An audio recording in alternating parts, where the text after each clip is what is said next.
Mis hermanos, cuando usted necesita un milagro de parte de Dios, la Biblia es un tratado espiritual. Dios es espíritu y los que le buscan es necesario que crean que Él existe y que es galardonador de los que le buscan. Amén. Es un tratado espiritual, vemos las obras portentosas de Dios, desde salvar a un vil pecador como yo, hasta darnos salvación y vida eterna.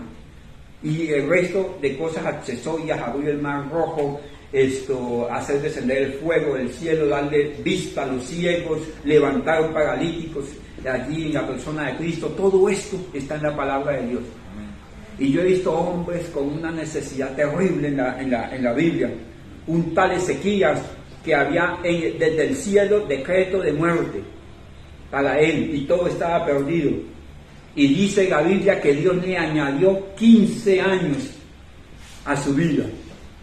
Porque si Dios mismo había dicho que iba a morir, ¿por qué fue cambiado el decreto de muerte? El designio de muerte. ¿Sabe por qué? Porque sucedieron dos cosas. Él se volteó contra la pared y le dijo, hablo con Dios, tú sabes que yo estoy pendiente de lo que me has mandado hacer. En el original dice, sabes que he estado pendiente de tu casa. Y lo otro, cumplió los dos requisitos para que sucedan los milagros, para que Dios obre. Que nuestro corazón sea recto delante de Dios y que pueda impresionar a Dios. Pastor, usted me está hablando de impresionar a Dios. ¿Quién puede impresionar a Dios? Mis hermanos, Moisés en el capítulo 14 del libro de Números, Dios le dijo, quítate Moisés porque voy a destruir este pueblo. Solamente tú quedarás y te voy a colocar como jefe de gente más grande, más poderosa y más inteligente, porque estos parecen el mulo sin entendimiento del cual habla el Salmo 73. Le estaba dando el tour completo, y estaba dando lo que podía haber deseado Moisés, ser jefe de un gran ejército poderoso y el ser jefe de ellos. ¿Y sabe usted qué hizo Moisés? Se botó de rodillas y le dijo, no los destruya. Usted o yo, después tuviéramos dicho, el hombre soy yo. Colóqueme frente de otros que sí sean inteligentes y que me aprecien, porque esto no. Y él impresionó a Dios, discúlpeme, entre comillas lo digo, impresionó a Dios. Dios ya sabía que iba a responder Moisés, pero Moisés no sabía que había un amor tan terrible hacia un pueblo desobediente, ni en Dios, ni en el corazón de él. Usted no sabe con cuánto amor lo ama Cristo, hasta que ve que está dispuesto a cualquier cosa por usted, aún a disciplinarnos. Usted no sabe con cuánto amor ama a su hijo que ha sacado canas, hasta que está en el valle de la decisión y decir, ese sinvergüenzón es hijo mío. Es impresiona a Dios. Cuando usted dice, hoy hay partido de Colombia, pero todos ustedes que llegaron me saludaron con lo mismo. Aquí estoy, pastor, a pesar de la lluvia. Yo dije, wow, estos están entrando en la sintonía que es. Están impresionando a Dios. Para ellos ya la lluvia no existe. Ni el partido, más tarde lo verán, pero tienen una prioridad. Yo dije, wow, estos de qué están, ¿en qué se me están transformando estos hermanos? Llegaron en medio de la lluvia y dijeron, aquí estoy. Usted me dijo lo mismo, como si se hubieran colocado de acuerdo allí atrás para saludar igual. Hermano, eso es impresionar a Dios. Aunque afligido yo y necesitado, Dios va a pensar en mí más allá de mi aflicción. Aunque afligido yo, aquí estoy en la casa de Dios. Aunque en mi hogar las cosas no estén funcionando lo mejor, aquí estoy. Aunque mi economía no sea la mejor, aquí estoy. Aunque enfermo, aquí estoy en medio de la adoración. ¡Wow! Esos son hombres ordinarios capaces de tener una obediencia perfecta. Hermano, hay quienes obedecen continuamente y en el momento en que deben aparecer, como los 300 de Gedeón, no aparecieron. Como cuando estaban repartiendo suertes.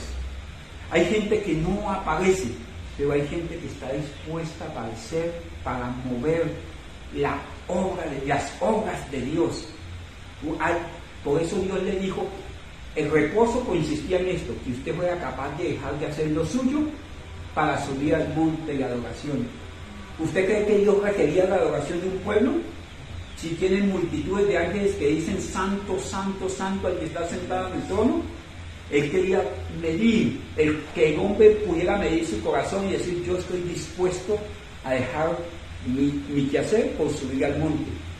La ofrenda, Dios no requiere de su finanza, mi hija mía. La ofrenda tiene que ver con que yo ponga a Dios primero.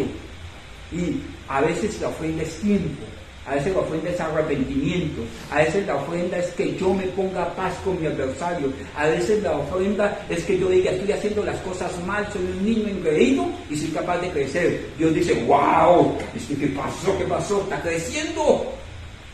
Eso hace que lo imposible se haga posible. Hay gente que no va a tener paz hasta que no entienda que Cristo los llamó para ser cristianos. Son más cristianos que los que asistimos acá, pero como le da pena convertirse al Evangelio, está huyendo sin que nadie le persiga y no va a tener paz. Y esto incluye a muchos de nuestros familiares. Pero un día de estos levanta las manos y dice, yo creo en el Dios de los cielos, entrego mi vida a Cristo para que me dé una nueva vida, y lo imposible se hará posible.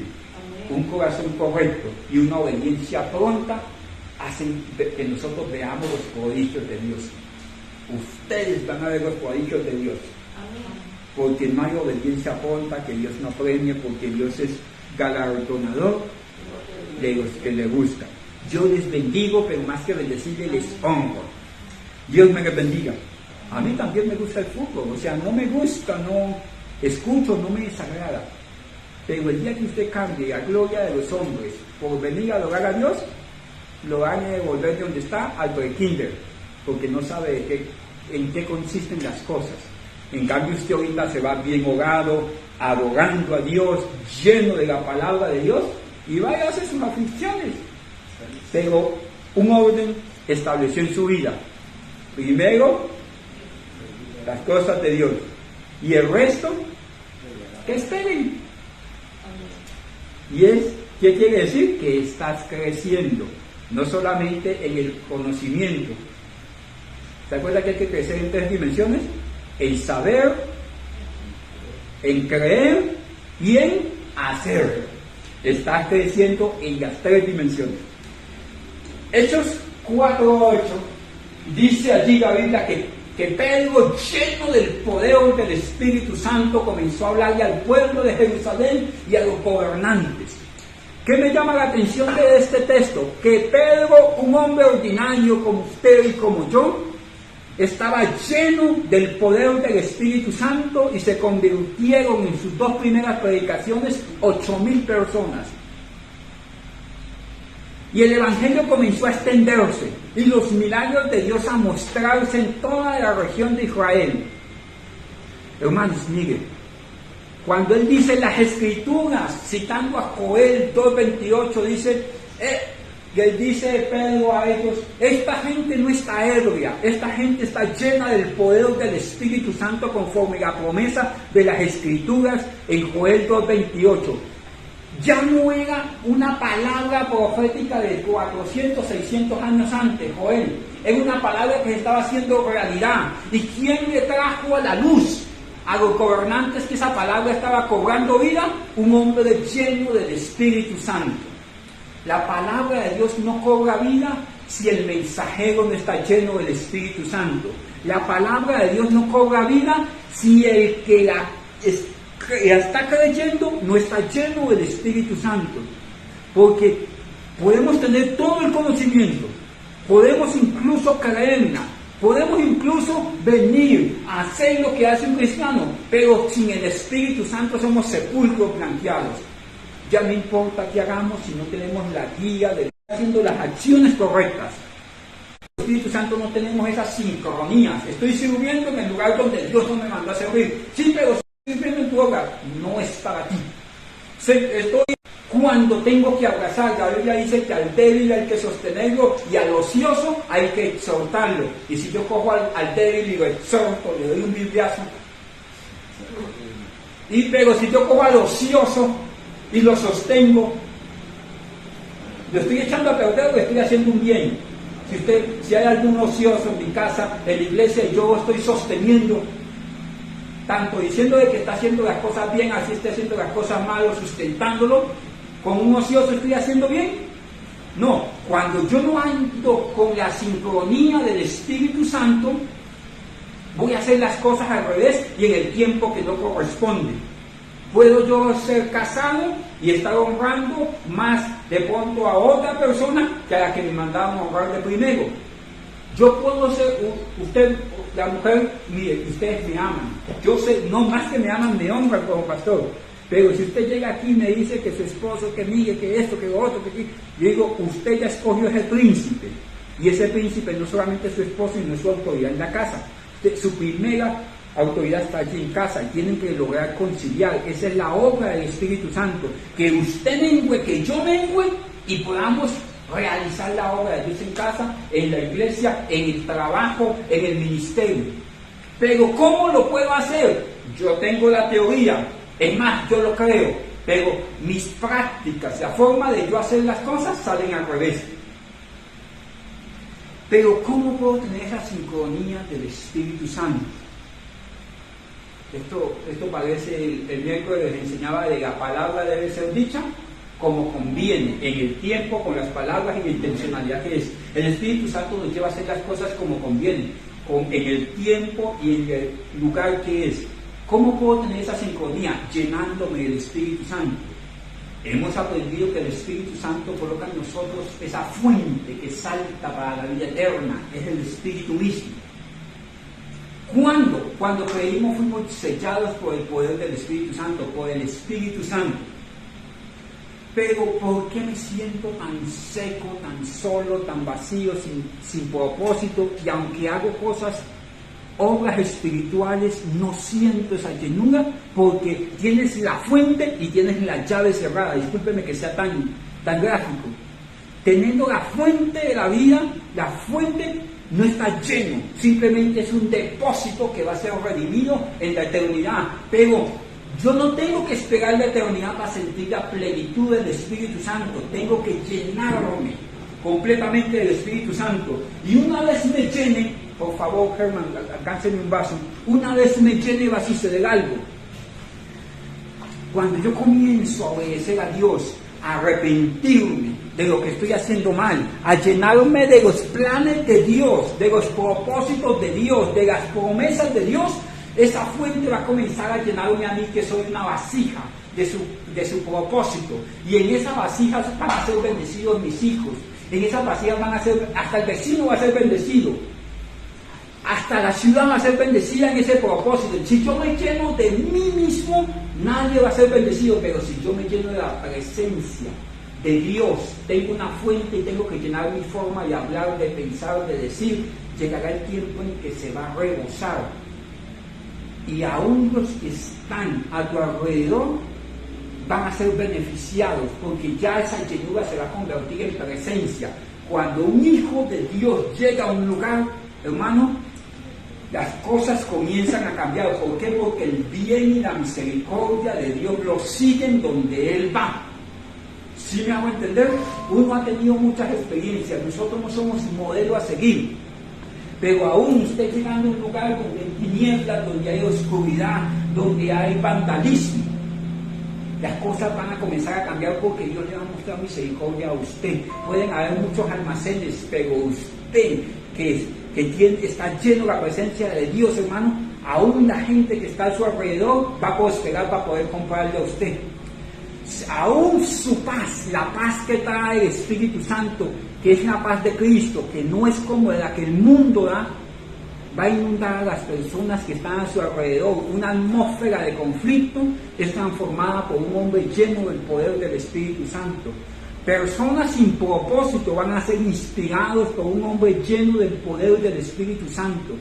Aún los sueños de esas personas que están al lado van a comenzar a revivir a causa de que usted está lleno del poder del Espíritu Santo, porque el Espíritu Santo genera llenura.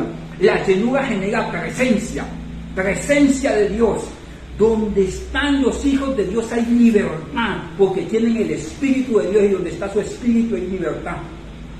¿Qué necesita la iglesia ahorita, ya, en todo el mundo?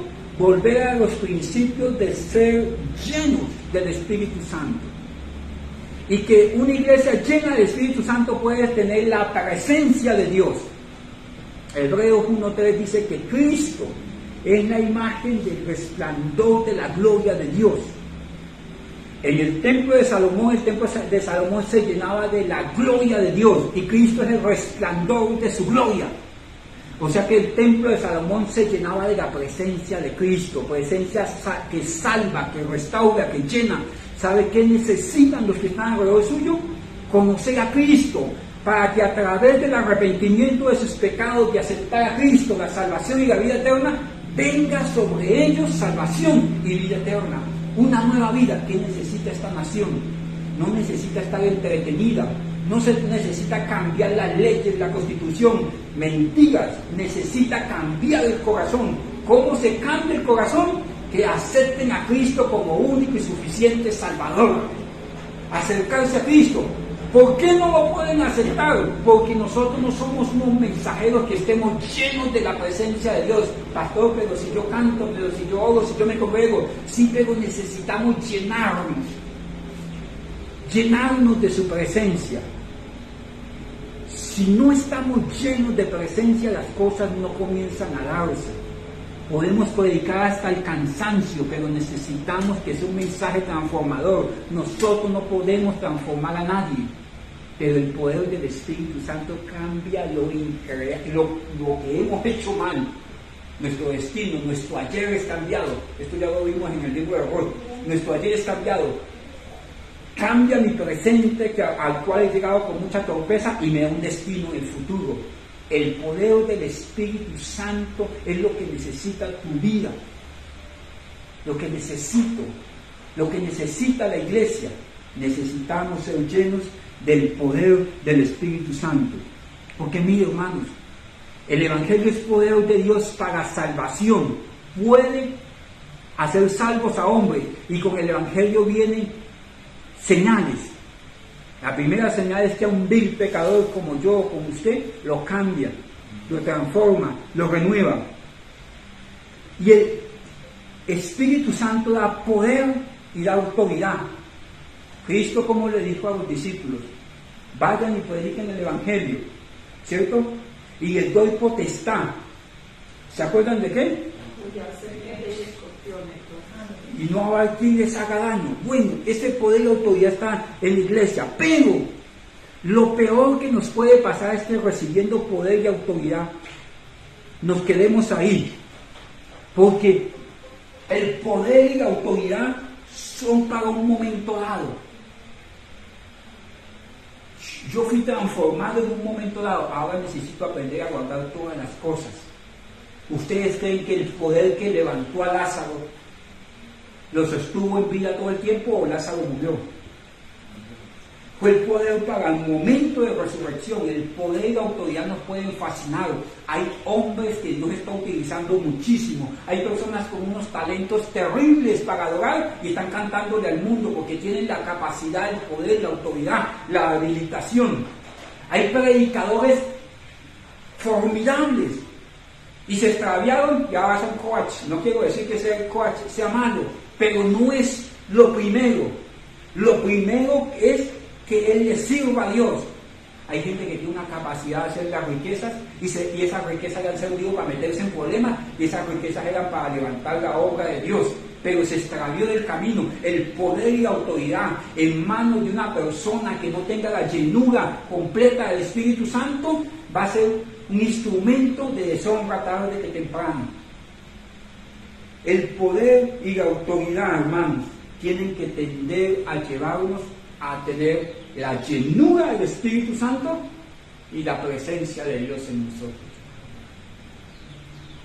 Voy a ir más allá. Mire, hermanos, estudiamos una palabra que es plegoma. Plegoma es plenitud, el que todo lo llena. El plegoma del Espíritu Santo es que tome control de toda mi vida.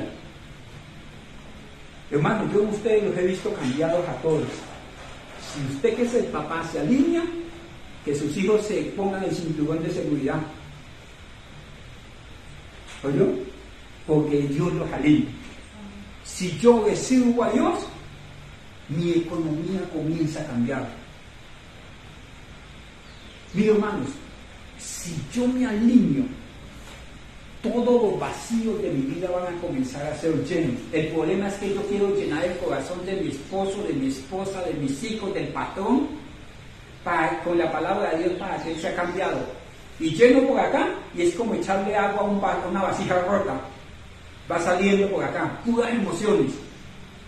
Pero si yo, en lugar de ponerme a bregar con las circunstancias de este mundo, me instalo en la presencia de Dios, y en medio de la enfermedad, del ruego, de las aflicciones de este tiempo, digo, aunque me quitare la vida, te seguiré adorando, te seguiré exaltando.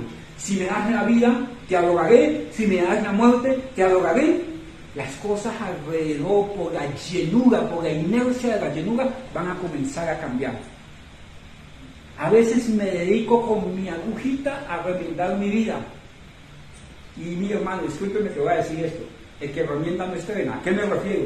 Yo estoy remendando algo que Dios quiere quitar de mi vida. Dios no quiere cambiar a mi hijo, Dios quiere hacérmelo de nuevo. Que muera y que en Cristo sea una nueva criatura. Y yo estoy hablando de ese novio mundano que tengo, echarle robó a un marrano para que no huela feo. Y tarde que temprano vuelve al lodo. Aunque yo le eche perfume, va a volver al lodo. Dios no quiere un marranito, quiere convertirlo en una oveja. ¿Sí me van a entender? Yo trato de pintarlo, pero Él no lo quiere pintar. Él lo quiere transformar. Voy más allá. En Isaías 64, 1 y 2, ayúdenme con esto. Habla de esa presencia, de esa presencia de Dios. Dice, oh, si rompiesen los cielos. Aquí hay una simbología impresionante que no vamos a poder estudiar ya. Oh, si rompiesen los cielos y descendieras, y a tu presencia se escurriesen los montes. Esto es lo que pasa en la presencia de Dios. Como fuego abrasador de fundiciones, fuego que hace hervir las aguas, para que hicieras notorio tu nombre a tus enemigos, y las naciones temblasen en su presencia. Estaban en los peores momentos de Israel, en el exilio de Babilonia, y él dice, no, aquí no necesitamos ejércitos, porque habían unos por allá buscando hacer un grupo insurgente para quitar el reino a Babilonia y volverse a Israel. No, necesitamos que tu presencia descienda, porque si tu presencia desciende, hasta las montañas se van a derretir, todo se va a consumir, estos problemas, estas angustias se van a consumir. Yo necesito tu presencia. Eso fue lo que él trataba de explicarle. Mire, es como si conectara el cielo con la tierra. ¿Eso quién lo hace? Su presencia. ¿Qué necesitamos? Llenarnos de su presencia, no ser cristianos secos. Hay gente que están llenas de la presencia de Dios. Hay quienes nos cuesta un poquito más corregirnos a nosotros mismos, menguar nosotros y dejar que Dios sea el Dios de toda mi vida. Pero hay que hacerlo, hay que buscar, hay que escalar a esos montes de oración, hay que tener disciplina espiritual, hay que llenarnos de su palabra, hay que menguar nosotros mismos. Aquí el profeta Isaías dice, aunque todo alrededor esté terrible, la solución está en su presencia. ¿Cómo podríamos entender esto? Vamos a estudiar a Moisés. En capítulo 23 de Éxodo, verso 14. Mire cómo lo dice Moisés.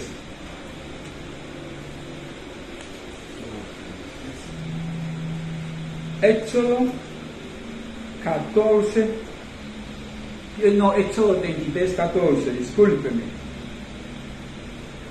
Dice, este texto ya lo hemos estudiado, dice, voy al 11, y Moisés cara a cara podía entrar en esa presencia de Dios. La presencia de Dios descendía y los que estaban en el altar morían. Y Moisés no moría, sino que cara a cara hablaba con su hacedor. Dice Moisés cara a cara, estoy en el 11, discúlpeme, para hablar a cualquier compañero. Hablaba Jehová a Moisés cara a cara como hablar con cualquiera, a su compañero. Y él volvía al campamento, pero el joven Josué, hijo de Nun, su servidor, nunca se apartaba. Voy al 14. Y dijo, primero le dice, muéstrame su camino, que yo pueda tener un camino que desarrolle tu presencia en mí. Cámbiame el camino, yo no sé qué hacer, yo hago, y no hago sino perder el tiempo y contar canas. Cámbiame el camino, Dios, denme una nueva vida. ¿Y para qué quiero una nueva vida? Dice, una nueva vida donde yo te conozca, verso 13. En el 13 dice, cámbiame la vida, cámbiame el camino. Y en el 13 dice al final, porque quiero conocerte. Pero ¿por qué quiero conocer a Dios? ¿Por qué quiero acercarme a Dios? Y me dijo, mi presencia irá contigo y te daré descanso. Yo no solamente quiero cambiar el camino. Antes no era cristiano, ahora soy cristiano. Antes no conocía a Dios, ahora conozco que es Padre, Hijo, Espíritu Santo, que Cristo vino al mundo por causa de los pecadores. Conozco la historia de Moisés, conozco la historia de Abraham, conozco la historia de la iglesia, conozco los reformadores, conozco el libro de los Hechos, conozco todo eso. Sí, ¿y qué hay más allá de esto? ¿Qué hay más allá de venir a la iglesia? Porque si usted conoce todo, pero no está lleno del Espíritu Santo, un predicador que no esté lleno del Espíritu Santo, les está dando palabra que no va a transformar su corazón, no lo va a confrontar con su pecado, lo va a tener entretenido. Y si el Espíritu Santo no está en medio de la iglesia, las personas no van a tomar la decisión de arrepentirse de sus pecados. Si yo estoy hueco en mi casa, no estoy lleno, sino que tengo un vacío como el resto de la humanidad, voy a sentir que soy como una pluma arrebatada por el viento. Emociones, hoy ganamos, hoy perdemos, y la política, la economía, las guerras, y de aquí para allá sin consolación alguna. Él le dijo, yo quiero que me cambies el camino. Yo quiero que en ese camino me permitas conocerte íntimamente, mi Dios. Y yo quiero que tu presencia vaya conmigo. Y Dios le dijo, mi presencia te va a dar algo más terrible que el conocimiento, que la riqueza. Te va a dar un descanso, que los problemas van a cesar. Aunque estén ahí, no te van a poder hacer daño. Aunque vengan contra ti, por un camino, por 10 caminos saldrán huyendo. Aunque se han movido los montes y se trasladan al corazón del mar, usted va a tener un descanso terrible.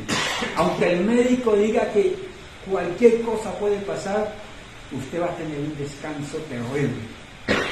Mire, hermano, cuando sucede esto, que ella dice, mi presencia irá contigo y te va a dar descanso, que estaba sucediendo en el pueblo de Israel.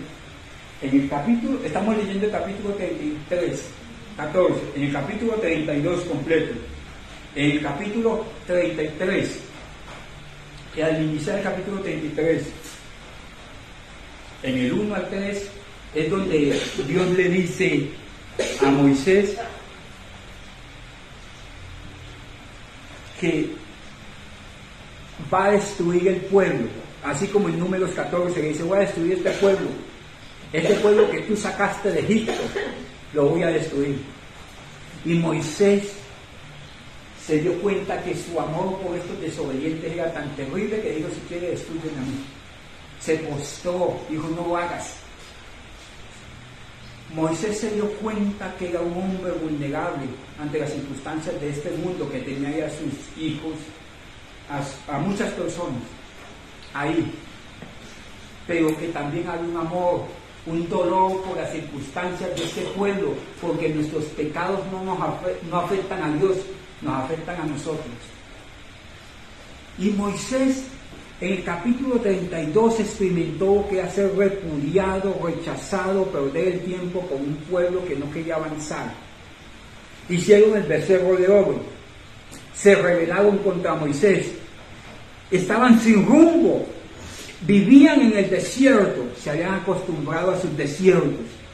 A veces les daba coraje, como estaba tan grave la situación, se ponían a pelear. ¿Y contra quién peleaban? Contra Moisés, contra los líderes y contra Dios.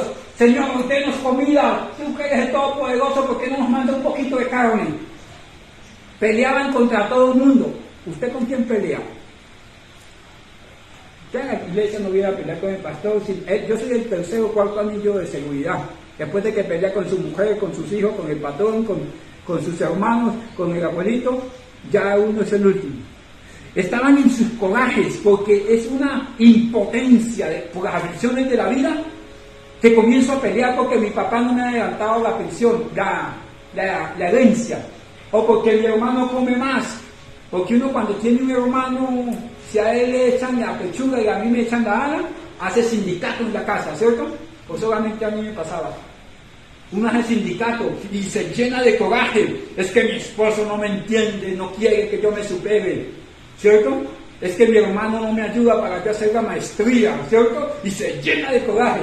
Si yo soy el pequeñito de la casa, se llena de coraje. Ellos estaban en ese desierto llenándose de coraje y después de que se llenaban de coraje con el chipote chillón los aplacaban y volvían a estar como mansos corderos delante de Dios. Se llenaban de corajes, vivían en dudas, en temores, pero a veces tenían momentos de esperanza.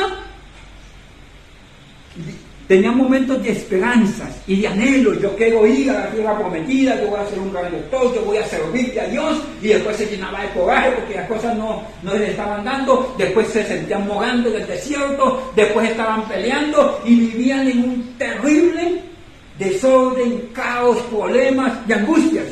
Y en ese momento de problemas y angustias, Moisés baja y ve que se estaban refugiando en lo que no sacia.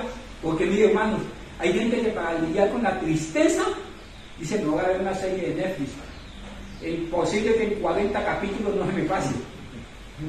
Y lo ve y se siente excitado, emocionado, feliz por un rato y dice: ¿cuándo saldrá la otra serie de Casa de Papel para poder seguirla viendo? Porque necesita un sedante para la vida. ¿Me hago entender? Y en medio de esos anhelos, de esas alegrías, de momentáneas, porque mi hijo se graduó de preescolar, me siento el papá realizado. Pégase unos 3, 4 años más cuando tenga 14, 15, 16 y saque canas. En medio de esas luchas, el pueblo estaba buscando, hicieron un becerro de oro, no es. Querían cambiar de liderazgo, no es, porque hay veces que creo que el problema de la casa son los otros menos yo. Quiero cambiar de casa, quiero cambiar de ciudad, quiero cambiar de iglesia, quiero cambiar de trabajo para ver si me mejora la vida. Y se va, y donde llega, allá van los problemas. Y Moisés dijo: ¡Ey! Aquí hay una solución, es llenarnos de la presencia de Dios. Moisés tenía la cabeza así, terrible, lleno de conflictos. Y él dijo: yo quiero que me cambies el camino, que me dejes conocerte, pero más que conocerte, Dios, yo quiero que tu presencia vaya conmigo. En medio de esas aflicciones no hay otra solución. Necesitas ser lleno del poder del Espíritu Santo. Efesios 1:13 dice que cuando creímos, el Espíritu Santo vino a morar en nosotros. Si usted no ha aceptado a Cristo como Salvador, si no ha entregado su vida a Cristo, corran, arrepiéntase de sus pecados, acepte a Cristo y crean en el Evangelio y la salvación. Apártese de hechicería, de brujería, de adulterio, de rebelión en el corazón y acepte una nueva vida en Cristo. Pero si usted está en Cristo y tiene la fuente cerrada y no se ha querido llenar, vuelva a ser esos cristianos que aparecen en los papeles de la casa. Mire que unos no aparecieron en la lista de los hijos de Israel, eran tenidos por lejanos, pero los que aparecían ahí eran esas personas que estaban metidos junto al altar. Llénese y diga: eso es conmigo, yo necesito estar dependiendo del altar de Dios. Mire, por allá en el capítulo 34 de Éxodo 29 al 13 dice que el rostro de Moisés resplandecía, porque alguien que está metido en la presencia de Dios está lleno de Dios. Lleno es la palabra plenitud. Hay un término que estudiamos hace 2 años en una serie de estudios del libro de Efesios que se llama enduo es revestido de Cristo, embebido de Cristo, está lleno, se saturó de las cosas del Señor. Y hay algo que se llama catoiqueo. Cristo vino y no fue un visitante en mi vida, sino que se instaló y se metió en lo profundo de mi corazón y comenzó a decir, esto no va ahí. Toca mover esos sentimientos que usted sentía por ese muchacho que se peina como un mango chupado, lo voy a sacar de aquí y lo voy a meter aquí. Si me voy a entender, ese desorden de gastar la plata en lo que no es pan, cada vez que le pagan la quincena, le entra un espíritu chocarrero de comer hamburguesas y gastárselo en las últimas tendencias, en pagar las 20 suscripciones que tiene de canales de deportes, de canales de comiquitas. Eso no va ahí, eso va aquí, para que puedas tener herencia, casa, puedas edificar, puedas pagar tus estudios. Porque no podemos decir que Dios no nos ha bendecido, sino que hemos sido malos administradores de la bendición de Dios. Entonces Cristo llega, pero hay gente que quiere un Cristo que llegue a pulir el desorden. Sí, es que es novia de Pepito Pérez, pero tiene como todo un universo allá dentro de muchos Filomenos y Pedritos y Juanitos, y a todos admira. No, hay que quitar esos ídolos y los va tumbando. Sí, pero es que yo soy manso, pero no menso. Eso no funciona, hay que quitarlo. Usted tiene que ser un manso, usted tiene que ser creíble, usted tiene que aprender a decir sí y a decir no y a permanecer. Cristo llega y comienza a talar cosas. Esas amistades que te invitaban por allá, hay que quitarlas. ¡Pum! Esos desórdenes en el pensamiento de que estoy triste porque no me aceptan, porque si me quieren, porque me rechazan, porque me llamaron la atención, hay que quitarlo. Y va podando y se establece como Señor. Catoiqueo, el que llega a morar profundo y se adueña de la casa. Eso es lo que significa que more profundo en nosotros. Una vez Cristo está ahí, la fuente del Espíritu Santo comienza a fluir. Una vez la dejamos fluir, porque si yo comienzo a tapar, a hacer impedimento del Espíritu Santo, Él va a quedar ahí. Pero si yo dejo que Él fluya, que sea como el rocío que baja por el monte Hermón, que vaya inundando, el que decía palabrotas, ahora va a decir aleluya, gloria a Dios, te bendigo en el nombre de Cristo. El que tenía malos pensamientos, ahora va a comenzar a bendecir, va inundando. Llega el momento en que no solamente se llena, sino que rebosa de presencia de Dios. En los momentos más oscuros del pueblo de Dios, Dios le dijo, Moisés identificó que la solución estaba en su presencia, hermanos. Esto es lo que dice Efesios 1:23, que la plenitud de Cristo mora en ustedes, que no haya ya quien los espante, que no haya propósito que esté alejado de la presencia de Dios, que no podemos compartir mi voluntad con la voluntad de Dios, porque Cristo llega y quiere y va a ser Señor de todo. Mis hermanos, en Números también 14,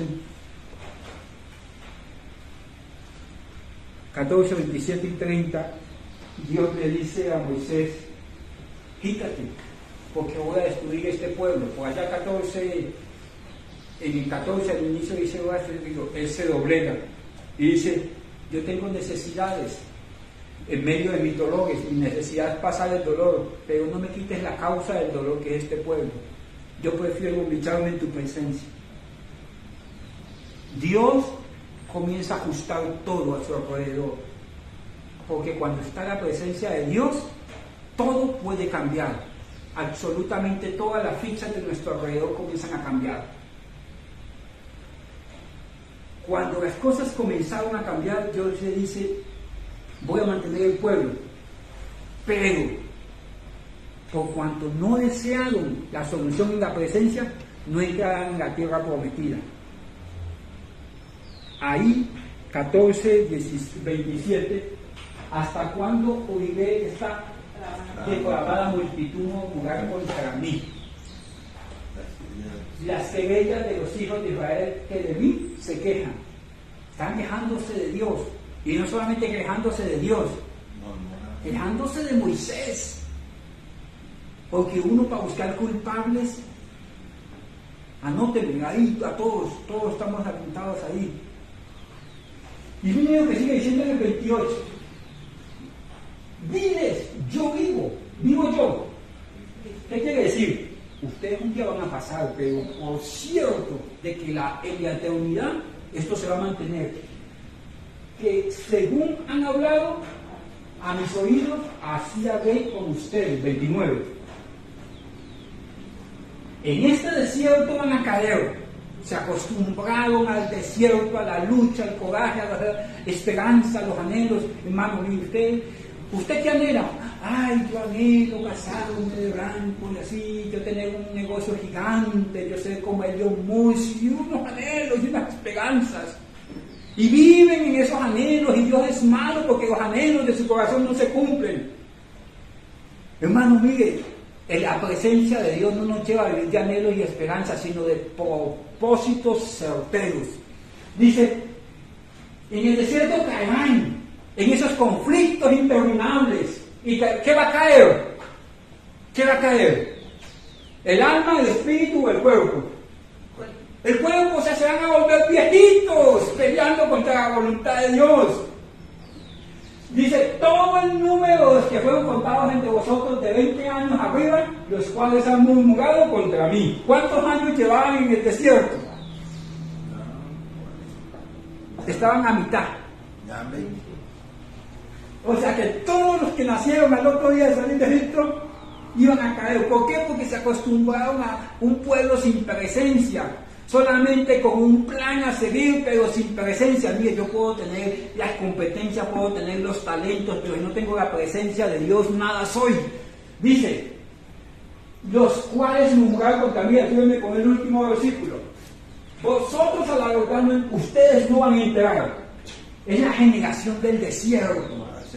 Para lo cual alcé mi mano y jugué que os haría habitar en ella, exceptuando a Caleb, hijo de Jefone, y a Josué, hijo de Nun. Mi hermano,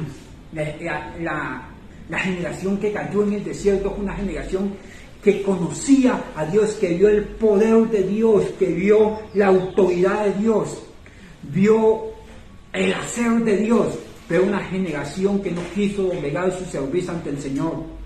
Irrevocables son los dones y el llamamiento. En aquel tiempo mucha gente dirá, Señor, yo en tu nombre eché fuera demonios, yo hice esto, yo hice lo otro. Sí es importante, pero es más importante que Dios sea el Señor de tu vida, el Dios de tus días, el Dios de tus propósitos, y que tu voluntad esté rendida a Dios, y que dejemos que nuestra vida sea instrumento en las manos de Dios. Hay una generación que murió sin gloria. Hay una generación que murió vacía. Hay una generación que tenía una fuente y nunca quiso llenarse, ni nunca experimentó esa presencia del Espíritu Santo. Incline su rostro. Oremos juntos, usted y mi persona, por ser llenos del poder del Espíritu Santo. Tú que estás allí en casa, tú lo que necesitas es cambiar tu vida. Tú lo que necesitas es que ser ayudado de poder de lo alto. Rinde tu vida al Espíritu Santo. Devuélvete del camino, cánsate de morar en el desierto y deja que Él sea el Dios de tu vida. Padre eterno y buen Dios, en el nombre de Cristo te suplicamos por nuestra alma. Perdóname, perdona mi alma, perdona mi vida, perdona mi casa, porque nos hemos conformado con la fuente que nos lleva a la vida eterna, pero no hemos dejado que tú seas el Dios que mora hondo, catriqueo, que profundamente llene mis vacíos. Perdóname si nos has llamado a ser más y hemos sido escasos. Perdóname si hemos dejado nuestro primer amor. Perdónanos porque hemos contristado el Espíritu Santo y hemos escogido lo segundo y no lo primero. Perdón te ruego, mi Señor y Dios, y que seamos ayudados. Seamos ayudados, Espíritu Santo, aquí estamos. Como decíamos el domingo pasado, disponibles y presentes completamente. Somos conscientes, presentes, pero también disponibles para que tú hagas en nosotros cuanto te propongas hacer. Señor, imparte a tu pueblo de esa presencia que pudre yugos, que nos lleva a hacer tu voluntad en el nombre de Cristo. Amén. Que el Señor tu Dios te bendiga y te guarde, que haga resplandecer su rostro sobre ti, que tenga de ti misericordia y coloque en ti paz en el nombre de Cristo. Dios te bendiga, hermano, iglesia, en el nombre de Cristo. Que esta semana sea de bendición, que veas el bien y la misericordia del Señor todos los días, en el nombre poderoso de Jesús. Si alguno de ustedes voluntariamente quiere ofrendar en esta iglesia, lo puede hacer allá en ese lugar que se dispuso. Si alguno a la distancia lo quiere hacer, en alguna parte de esta página tiene que estar el número de contacto. Pero que sea Dios disponiendo tanto el querer como el hacer por su buena voluntad. Dios me la bendiga. Amén. Sí, Señor.